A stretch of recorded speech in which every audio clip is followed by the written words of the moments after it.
দেখুন আজকে বাজার থেকে কতগুলো মুড়ো নিয়ে এসেছি, সেগুলো নুন হলুদ মাখিয়ে রেখেছি। আর নিয়েছি দুটো লেজা।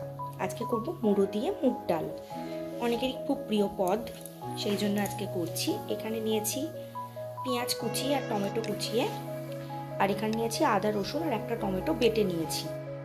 কড়াই গরম হতে দিয়েছি। এবারে আমি মুগ ডালটা শুকনো খোলায় আগে ভেজে নেব।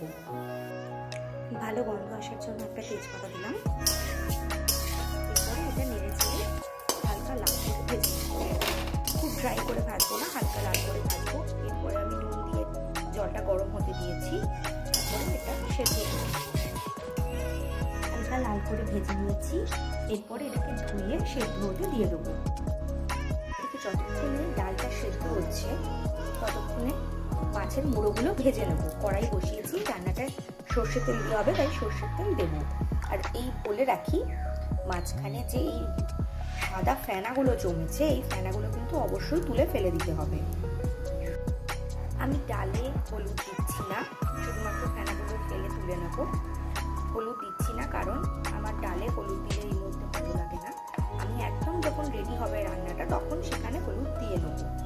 আর এদিকে কড়াইতে তেল গরম হয়ে গেছে। এবার আমি মুড়োগুলো ছেড়ে দিচ্ছি।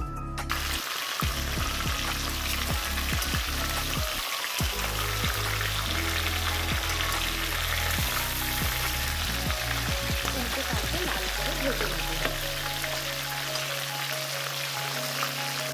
এই অবস্থায় গ্যাসটা বন্ধ করে দিলাম, কারণ এর থেকে বেশি সেদ্ধ করার দরকার হবে না। আবার যেহেতু ওটা আরেকবার ফুটবে, সেই জন্য এইটুকুই রাখলাম। এদিকে মুড়োগুলো লাল করে ভাজা হয়ে গেছে, তেলও ছেড়েছে কিছুটা। এরপরে তুলে নেব। মাছ আর লেজাগুলো তুলে নিলাম। এরপরে এই তেলেই পেঁয়াজ আর টমেটোটা ছেড়ে দেবো।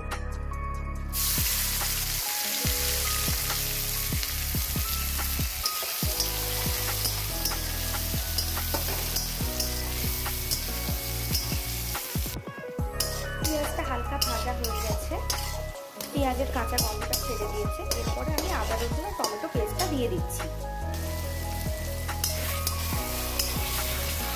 এরপরে অল্প কিছু করে মশলা দেবো, নুন হলুদ আর ধনে গুঁড়ো, অল্প একটু লঙ্কা গুঁড়োও দিলাম। এরপরে একটু মিশিয়ে নেব।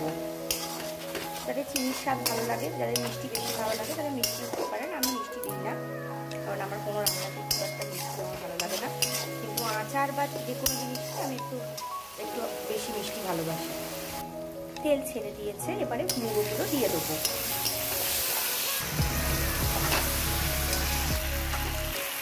একটু হালকা করে ভেঙে নেবো, নয়তো অসুবিধা হবে রান্নাটা করতে।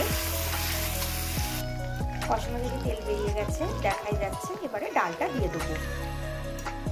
এরপর এটা ফুটতে দেবো পুরোপুরি ডালটা রেডি হয়ে যাওয়া পর্যন্ত। এর মাঝখানে আমরা একটা জিনিস দেবো, সেটাই এই রেসিপির সিক্রেট ম্যাজিক যাকে বলা যেতে পারে। সেটা এখন দিয়ে দিই। দেবো অল্প একটু ঘি আর একটু গরম মশলা গুঁড়ো। এরপর এটা 10 মিনিটের জন্য ছেড়ে দেবো। 10 মিনিট ধরে কুক করবো। তারপরে জিনিসটা মোটামুটি রেডি হয়ে যাবে। তারপরে তো সার্ভ করার পালা।